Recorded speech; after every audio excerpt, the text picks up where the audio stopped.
think today what I want to talk about was how do we make sure that when they stop ringing you, it feels like a win, not a loss of identity.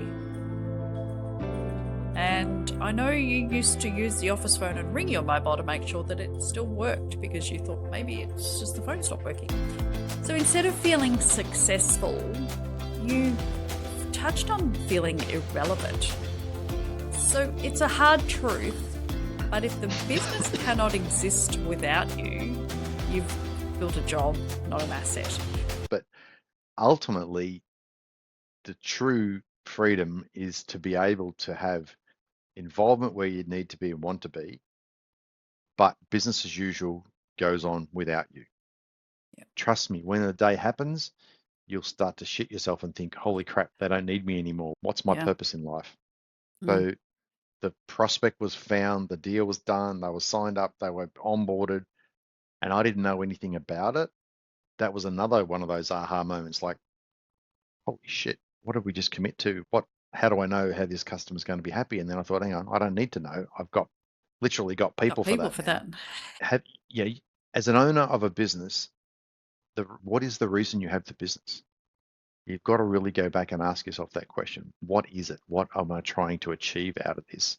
And is it so I can wear the badge of honor and say, look at me, I'm the hero, I'm the guy that's made the biggest widget, or I've got the biggest client, or I've solved the biggest problem, or whatever? I think I would have got a better reaction to cutting off a particular part of your anatomy than selling the business. And the same old thing, you don't know what you don't have until you don't have it. You don't know what you've got until you don't have it anymore. Whereas back in the DWM days, because I was ultimately totally consumed by the business, literally every moment I was awake, unless I was riding my motorbike in the forest trying not to die, I was thinking about, how do I do this deal? How do I make the business better? How do I do that? So you really need to think about, what the hell am I doing in this business, and what can I get somebody else to do with the right coaching, resources, tools, processes around them at a lower cost, so I can focus my time on the higher value stuff. If you value your time at $1,000 an hour or $500 an hour, and you are doing $25 an hour work, something you could pay a VA or an assistant to do at a way less hourly rate, why are you doing it? You're looking for someone that'll do up to 80% okay, but differently, and that's perfectly fine. And if your time, and anyone listen to this as a leader in an MSP, your time's going to be between $250 and $500 an hour, I guarantee it. So even if you find someone that takes 10 times more than you to do it at $25 an hour, you're still twice as better off at $500 an hour to pay them to do it. Yeah.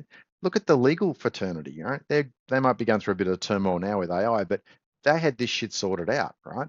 A senior partner is $2,000 an hour, right? A partner is $1,000 an hour, and a lawyer is $250 an hour. A paralegal's $150 an hour, and the receptionist they charge you $25 to answer the phone and $25 to make a photocopy. They had this shit worked out years ago because they valued their time correctly, and they didn't do the work that they delegated to other people. They're very structured. And I also don't think you can abdicate, I'll call it, financial fiduciary responsibility for the company.